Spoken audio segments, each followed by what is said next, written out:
Ons gaan uit 2 gedeeltes lees, jy hoef eintlik maar net by Johannes 4 oop te maak. Matteus 5 is net die 1 vers 9.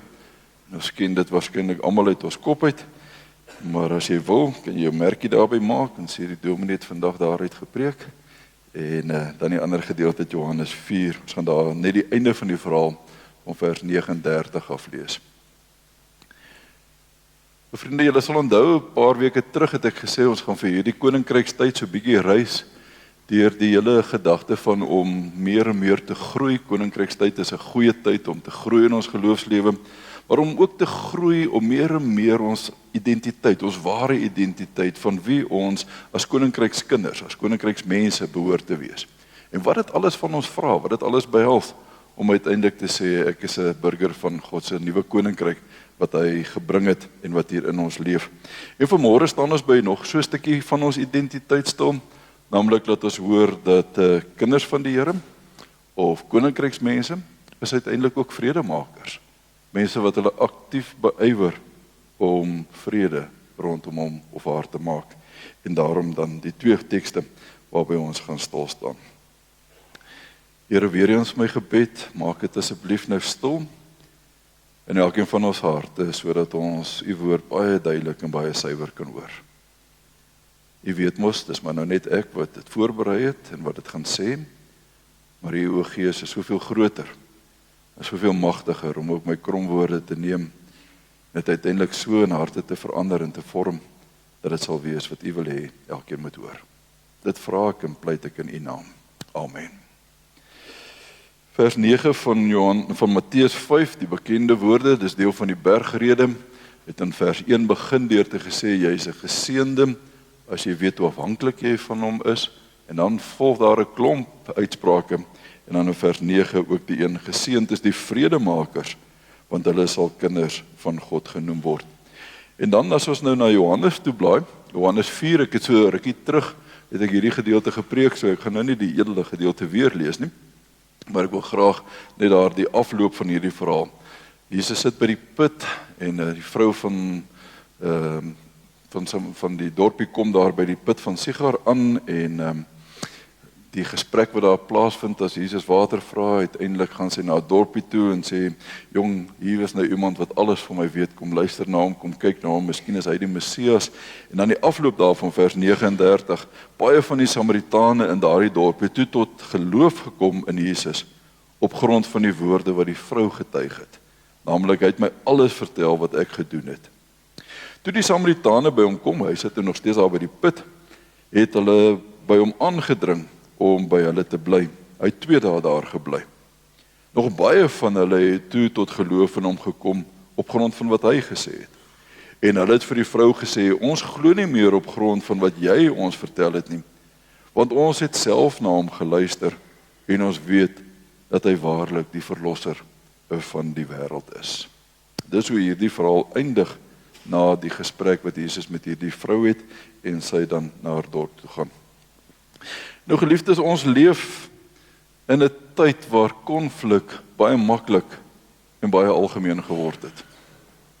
Daar is bykans nie 'n berig of 'n radio nuusberig of 'n TV nuus wat jy lees of luister of kyk, waar jy nie iewers van konflik sal hoor nie. Ek het in die week so bietjie gaan kyk, wat sê die nuutste navorsing vir ons, en in die Geneva Academy is 'n verslag van the rule of law in armed conflict, sê hulle dat daar tans meer as 110 lande is wat in gewapende konflik met mekaar is. Nou moet jy onthou, ons is 195 lande in die wêreld. 110 van hulle is op een of ander manier in gewapende konflik, of dit 'n klein burgeroorlogie is wat woed, en of dit op 'n grootskaalse oorlog is, maar 110 lande is in 'n gewapende konflik nou met mekaar. Die meeste sedert die Tweede Wêreldoorlog. Maar daar's nie net konflik oral oor die wêreld nie. Daar's natuurlik ook konflik in baie kleiner of baie kleiner skaal, né? Konflik in gesinne, in huwelike, in huise, in families. Iemand bel my so rukkie terug en sê, Dominee, wil jy nie maar so bietjie net by hierdie of daardie mense gaan draai nie, jong, dit gaan verskriklik in daardie huis. Hulle slap mekaar partykeer, klink dit vir my, dis wild.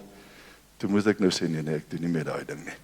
As jongman, toe ek nou nog 'n vurige dominee was, het hulle in die middel van die nag as hulle my bel en sê, jy moet kom, hulle gaan mekaar vermoor. Dan is ek die een wat met die blou oog en die bloedneus daar wegloop. Toe sê ek doen dit nou nie meer nie. Ek is nou oor die gevegstadiums in die vurigheid. Hulle moet maar in die dag kom en laat ons dit probeer uitsort. Maar baie keer het ek gaan probeer vrede maak en dan word ek as ware amper aangerand. So nee, ek doen nie meer daai ding nie, maar daar is oral konflik ook in gesinne en in families. Daar's konflik in werksomstandighede. Kollegas wat mekaar nie veel gun nie, wat afgunstig op mekaar is, wat mekaar gedurig in die rug probeer steek. Baase wat teenoor hulle werkers op 'n manier optree wat konflik veroorsaak. Ek kan genoem nou maar op. En so brei dit uiteindelik uit tot uiteindelik die groter prentjie wat ons het van lande wat in konflik met mekaar is en in oorlog met mekaar is. En daarom dink ek kan ons nie 'n meer dringende tyd hê waarin die kerk haarself en ek en jy wat vanmôre die kerk is, vir onsself moet afvra, is ek werklik waar 'n vredemaker?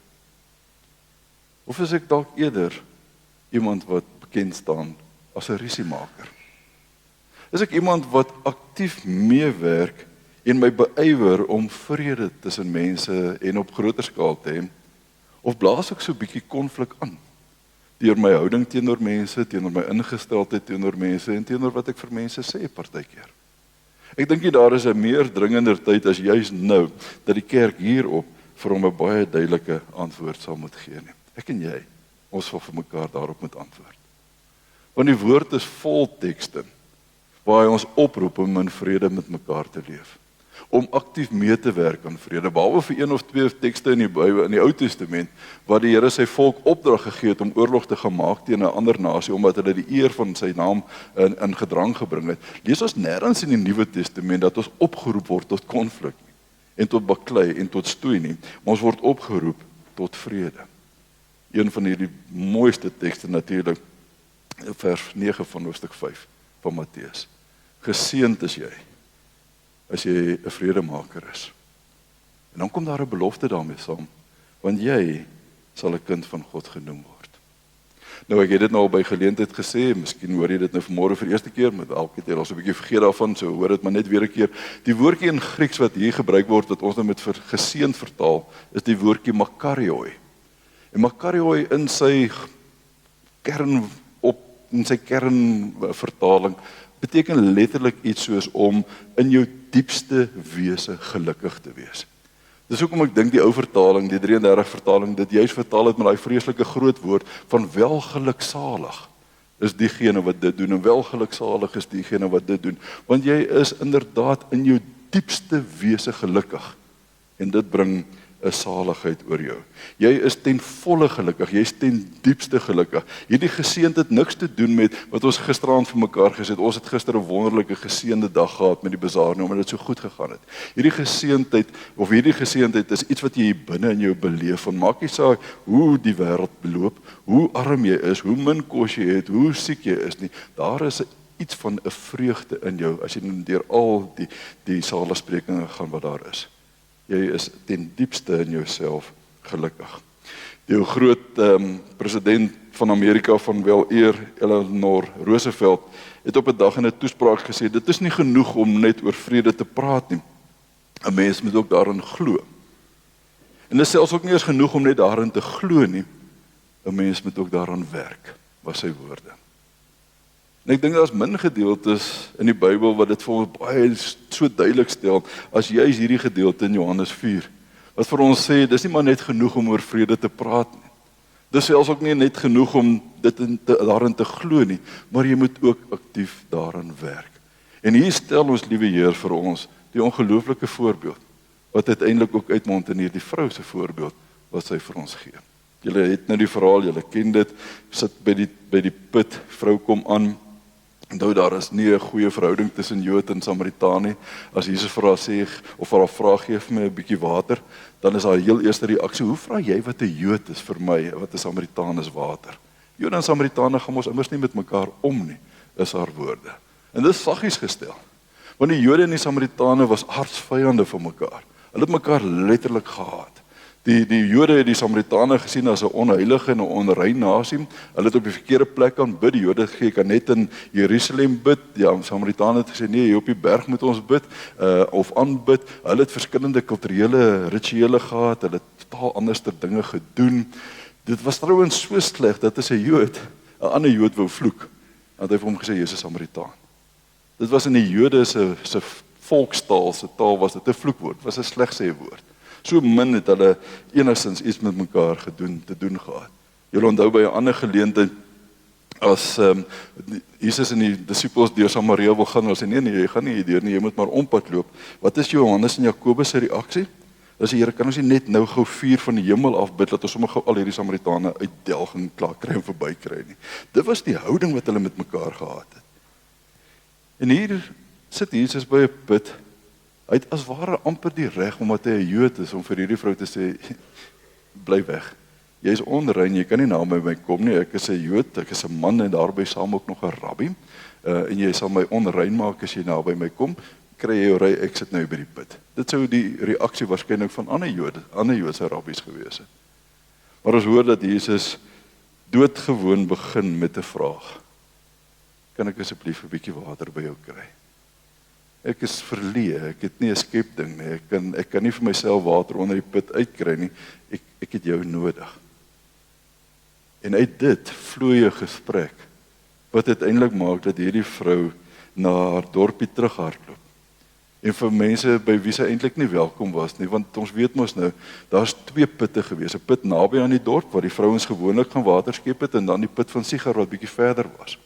Hulle het gewoonlik vroeg in die oggend gegaan voordat dit warm geword het sodat hulle nie daar in die son hoef te staan nie. Hierdie vrou gaan in die middel van die dag om water te gaan skep juis om ander vrouens te vermy, ander mense te vermy omdat sy nie so baie mooi etiese lewe gehad het nie. 4 keer getroud, 4 keer geskei, bly waarskynlik nou saam met die 5de man wat nie haar man is nie.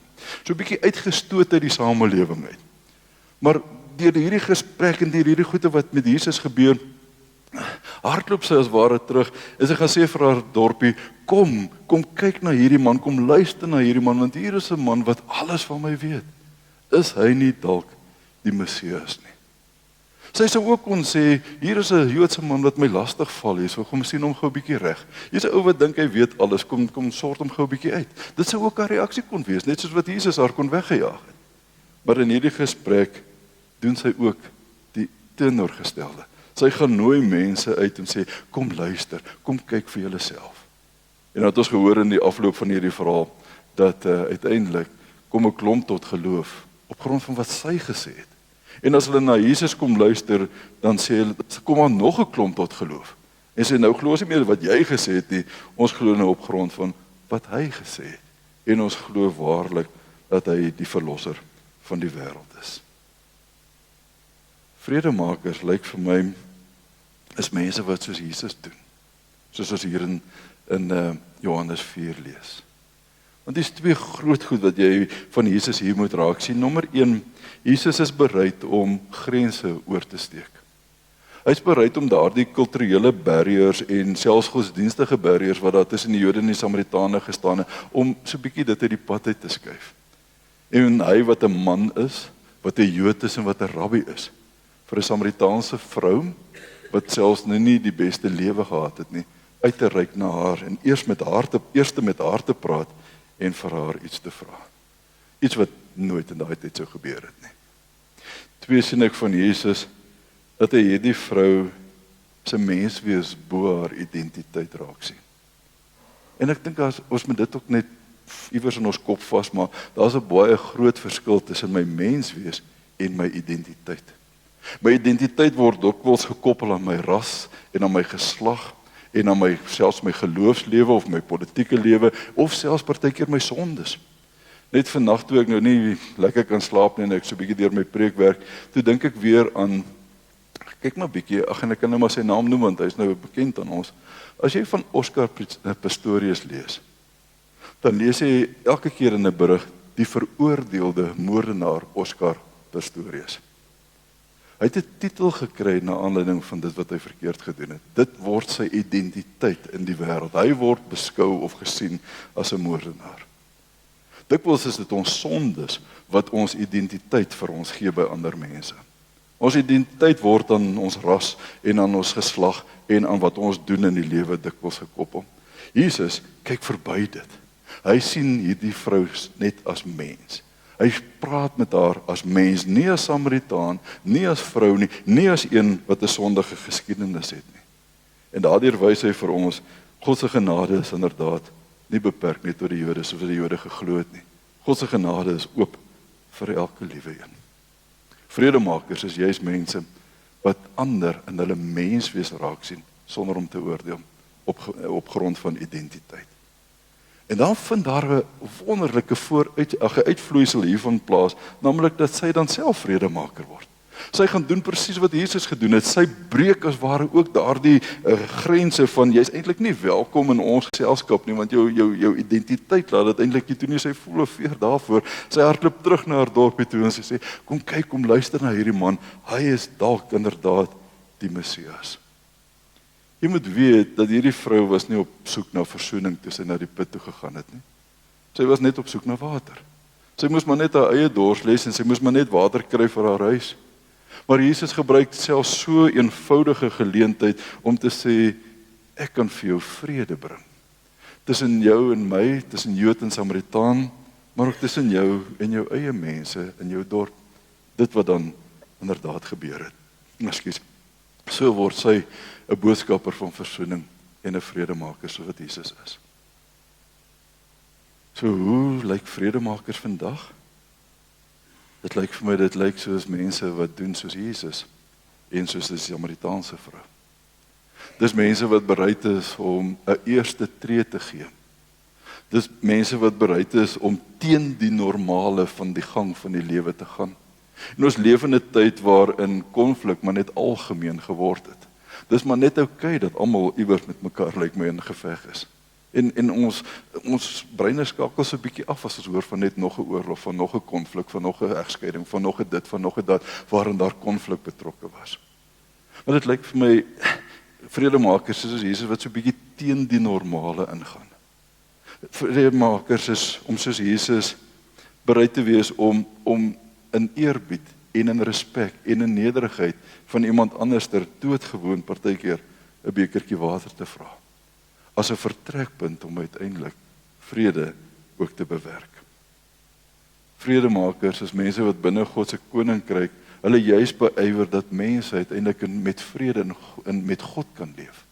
Want dis die wonderlike van hierdie gebeur wat hier plaasvind, né? Dat as hierdie mense luister na hierdie Samaritane na Jesus luister, wat is hulle gevolgtrekking? Ons glo nou waarlik dat hy die verlosser van die wêreld is. Daar kom 'n ongelooflike swaai in hierdie mense se lewens net deur die feit dat Jesus as vredemaker opgetree het. Ja, selfs in ons eie land, vriende. Moet ons mos nou weet, ons is nie konflikvry nie. Ons sien dit elke dag op ons TV's, ons lees dit elke dag in ons koerante. Ons leef in 'n konteks waarin konflik tussen politieke groepe, tussen rasgroepe net by die dag meer en meer word en net meer en groter eskaleer. Angspolitiek en haalpolitiek staan soos boos weer teen mekaar, dodelik teenoor mekaar. En die kerk kan nooit daarmee saamgaan nie.